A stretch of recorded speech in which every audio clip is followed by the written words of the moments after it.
So I'm embarrassed that I have a career. I talk about things like trust and cooperation, and there should be no demand for my work. But the fact of the matter is there is demand for my work, which means that there's an opportunity. It means that trust and cooperation are not yet standard in our organizations, and yet they should be, and we know that, which is why we're looking for ways to bring those things to our organizations. So I thought I would do something a little different today. You know, when you're speaking to tens of thousands of people and you have the opportunity to share a message, of course, most rational people would say, let's go with something I've talked about lots of times and I'm really good at, but I'm not normal, so I'm gonna do something completely new, and I hope this works out. There are two things that I think that great leaders need to have: empathy and perspective.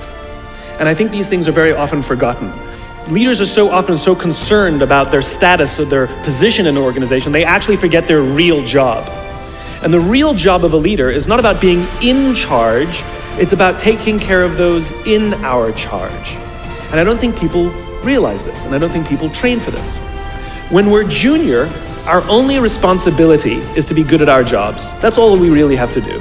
And some people actually go get advanced educations so that they can be really good at their jobs, accountants or whatever, right? And you show up and you work hard, and the company will give us tons and tons of training how to do our jobs. They'll show us how to use the software, they'll send us away for a few days to get trained in whatever it is that we're doing for the company. And then they expect us to go be good at our jobs. And that's what we do, we work very hard. And if you're good at your job, they'll promote you. And at some point, you'll get promoted to a position where we're now responsible for the people who do the job we used to do, but nobody shows us how to do that. And that's why we get managers and not leaders. Because the reason our managers are micromanaging us is because they actually do know how to do the job better than us. That's what got them promoted. Really what we have to do is go through a transition. Some people make it quickly, some people make it slowly, and unfortunately some people will never make that transition at all. Which is we have to go through this transition of being responsible for the job and then turning into somebody who's now responsible for the people who are responsible for the job. And as I said before, one of the great things that is lacking in most of our companies is that they are not teaching us how to lead. And leadership is a skill like any other. It is a practicable, learnable skill. And it is something that you work on. It's like a muscle. If you practice it all the days, you will get good at it and you will become a strong leader. If you stop practicing, you will become a weak leader. Like parenting, everyone has the capacity to be a parent. Doesn't mean everybody wants to be a parent, and doesn't mean everybody should be a parent. Leadership is the same. We all have the capacity to be a leader. Doesn't mean everybody should be a leader, and it doesn't mean everybody wants to be a leader. And the reason is because it comes at great personal sacrifice. Remember, you're not in charge, you're responsible for those in your charge. That means things like when everything goes right, you have to give away all the credit. And when everything goes wrong, you have to take all the responsibility. That sucks, right? It's things like staying late to show somebody what to do. It's things like when something does actually break, when something goes wrong, instead of yelling and screaming and taking over, you say, try again. When the overwhelming pressures are not on them, the overwhelming pressures are on us. At the end of the day, great leaders are not responsible for the job. They're responsible for the people who are responsible for the job. They're not even responsible for the results. I love talking to CEOs and say, what's your priority? And they put their hands on their hips all proudly and say, my priority is my customer. I'm like, really? You haven't talked to a customer in 15 years. There's no CEO on the planet responsible for the customer. They're just not. They're responsible for the people who are responsible for the people who are responsible for the customer. I'll tell you a true story. A few months ago, I stayed at the Four Seasons in Las Vegas. It is a wonderful hotel. And the reason it's a wonderful hotel is not because of the fancy beds. Any hotel can go and buy a fancy bed. The reason it's a wonderful hotel is because of the people who work there. If you walk past somebody at the Four Seasons and they say hello to you, you get the feeling that they actually wanted to say hello to you. It's not that somebody told them that you have to say hello to all the customers, say hello to all the guests, right? You actually feel that they care. Now, in their lobby, they have a coffee stand. And one afternoon, I went to buy a cup of coffee, and there was a barista by the name of Noah who was serving me. Noah was fantastic. He was friendly and fun, and he was engaging with me, and I had so much fun buying a cup of coffee, I actually think I gave 100% tip, right? He was wonderful. So as is my nature, I asked Noah, do you like your job? And without skipping a beat, Noah says, I love my job. And so I followed up. I said, what is it that the Four Seasons is doing that would make you say to me, I love my job? And without skipping a beat, Noah said, throughout the day, managers will walk past me and ask me how I'm doing, if there's anything that I need to do my job better. He said, not just my manager, any manager. And then he said something magical. He says, I also work at Caesar's Palace. And at Caesar's Palace, the managers are trying to make sure we're doing everything right. They catch us when we do things wrong. He says, when I go to work there, I like to keep my head under the radar and just get through the day so I can get my paycheck. He says, here at the Four Seasons, I feel I can be myself.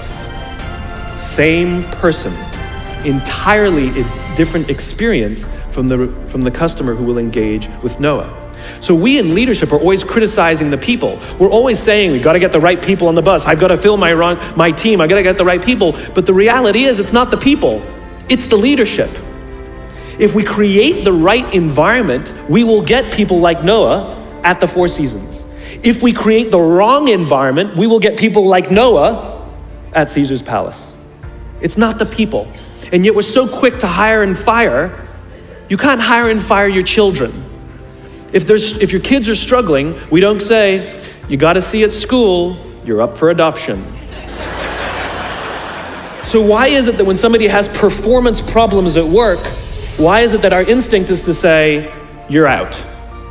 We do not practice empathy. What does empathy look like? Here's the lack of empathy. This is normal in our business world. You walk into someone's office, someone walks into our office and says, your numbers have been down for the third quarter in a row. You have to pick up your numbers, otherwise I can't guarantee what the future will look like. How inspired do you think that person is to come to work the next day? Here's what empathy looks like.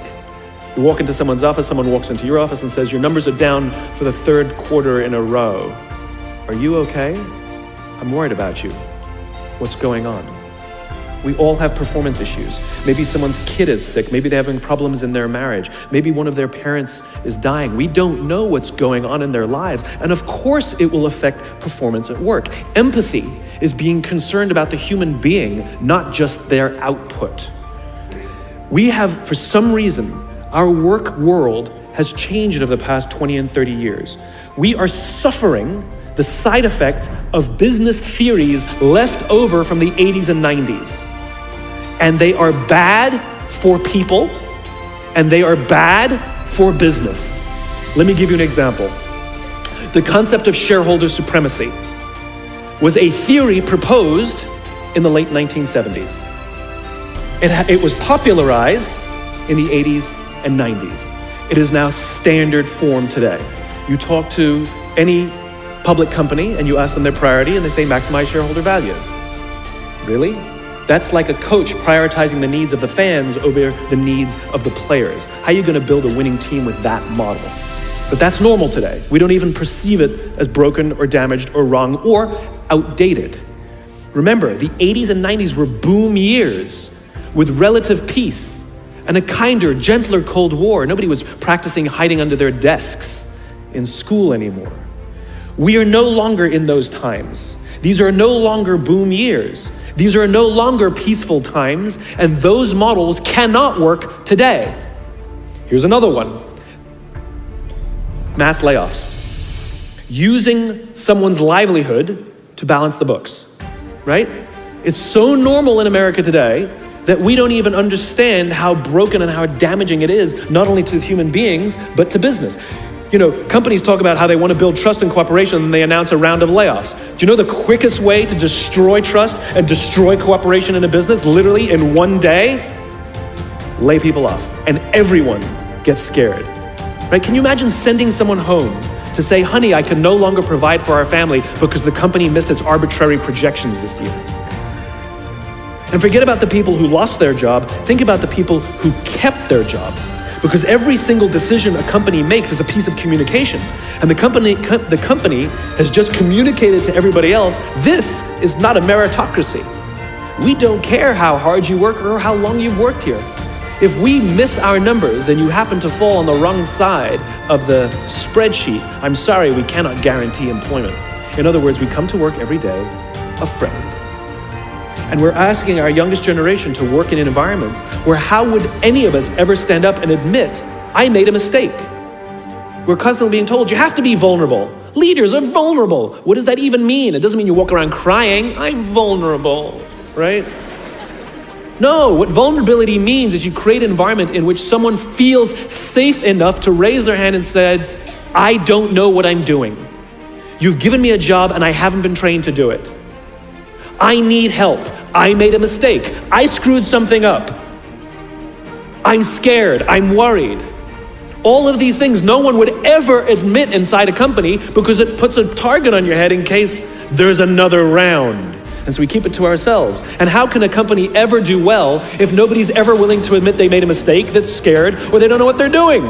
And so we've literally created cultures in which every single day, everybody comes to work and lies, hides, and fakes.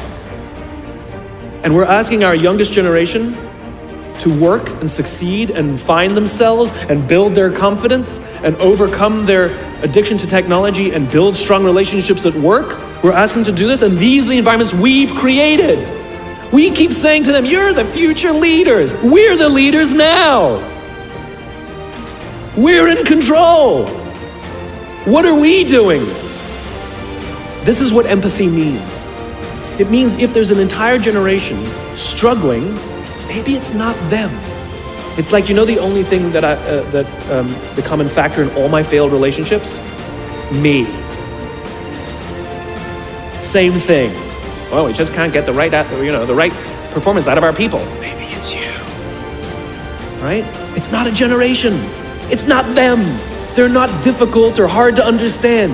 They're human beings like the rest of us, trying to find their way, trying to work in a place where they feel that someone cares about them as a human being. By the way, that's what we all want. In other words, it's not even generational. It's all of us. This is the practice of empathy, that if we're struggling to communicate to someone, if we're struggling to help someone be at their natural best, I'm tired of people saying to me, how do I get the best out of my people? Really, that's what you want? They're like a towel, you just wring them. How can I get the most out of them? No, how do I help my people be at their natural best? Right? We're not asking these questions. We are not practicing empathy. We have to start by practicing empathy and relate to what they may be going through. And it will profoundly change the decisions we make. It will profoundly change the way we see the world. Someone's driving to work. You're driving to work. And someone wants to cut into your lane. What do? Do you pull your car up or do you let them in? Most of us pull our cars up and go like this. You wait your turn. Now let's practice empathy. I don't know, maybe they've been out of work for 6 months. Maybe they had trouble getting the kids out to school this morning and now they're running late for a really important interview and they just have to get to this interview and they're gonna cut into our lane. Or maybe they're just a bastard, I don't know. But that's the point. We don't know. We don't know. And the practice of empathy will say, I'll let them in and I'll arrive to work 1 car length late. Right? We don't always have to be right. We don't always have to be in charge. We don't always have to be the one who succeeds. It's not about winning or losing. And that's where I go to the second point. After empathy comes perspective, where it's not about winning or losing. In game theory, there are 2 kinds of games. There are finite games and there are infinite games. And this is how you're going to change your perspective. Right? A finite game is defined as known players, fixed rules, and an agreed upon objective. Baseball, for example. We know the rules, we all agree to the rules, and whoever has more runs at the end of 9 innings is the winner, and the game is over. No one ever says, if we can just play 2 more innings, I know we can come back. It doesn't work that way. The game is over, right? That's a finite game. Then you have an infinite game. Infinite games are defined as known and unknown players. The rules are changeable, And the objective is to keep the game in play, to perpetuate the game. When you pit a finite player versus a finite player, the system is stable. Baseball is stable, right? When you pit an infinite player versus an infinite player, the system is also stable, like the Cold War, for example, because there cannot be a winner and a loser. There are no winners and losers in an infinite game, right? It doesn't exist. And because there are no winners or losers, what ends up happening in the infinite contest is players drop out when they run out of the will or the resources to play. But there's no winners or losers. Problems arise when you pit a finite player versus an infinite player, because a finite player is playing to win, and an infinite player is playing to keep the game going, right? This is what happened to us in Vietnam. We were playing to win, and the Vietnamese were fighting for their lives. We were the ones who got stuck in quagmire. This is the Soviet Union and Afghanistan. They were trying to beat the Mujahideen, and the Mujahideen would fight for as long as is necessary. Quagmire. Now let's look at business. The game of business has pre-existed or has existed long before every single company that exists on this planet today. And it will outlast every single company that exists on this planet today. There's no winning the game of business. And the reason is because we haven't agreed to the rules. I get such a kick out of this. You realize how many companies actually don't know the game they're in, right? Listen to the language that the companies use. We're trying to beat our competition. We're trying to be number one. Did you know that we were ranked number one? Look at the listing. Based on what criteria? Revenues, profits, market share, square footage, number of employees, based on what time frame? A quarter, a year, 5 years, 10 years, 20 years, 50 years, 100 years? I haven't agreed to those standards. How can you declare yourself the winner? How can you declare yourself number one where no one else in the game has agreed to the rules? It's arbitrary. There is no winning because there's no end. In other words, companies are playing finite games. Listen to their language. They're trying to beat their competition. What does that even mean?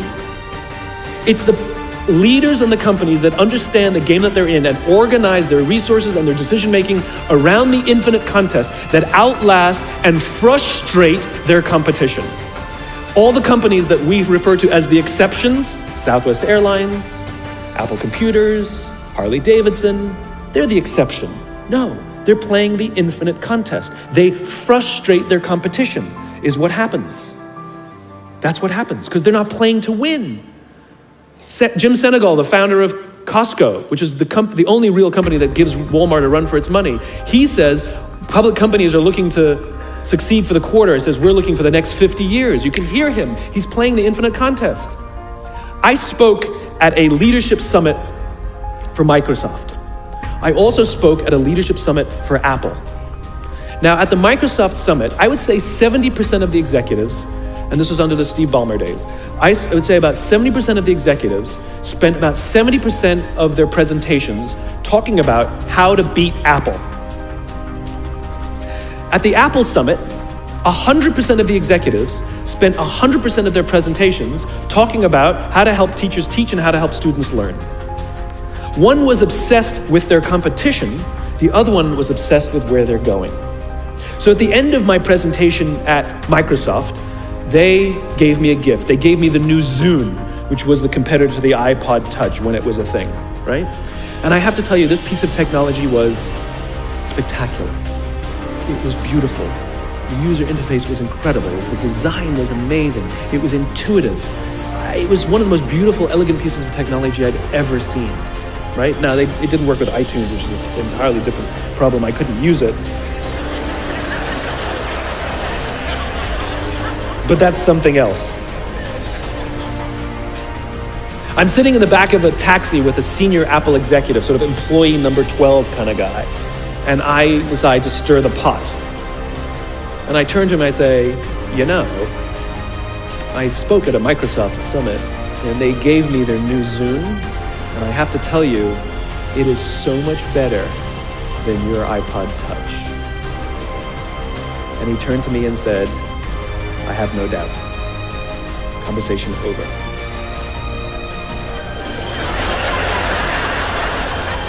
Because the infinite player isn't playing to be number one every day with every product.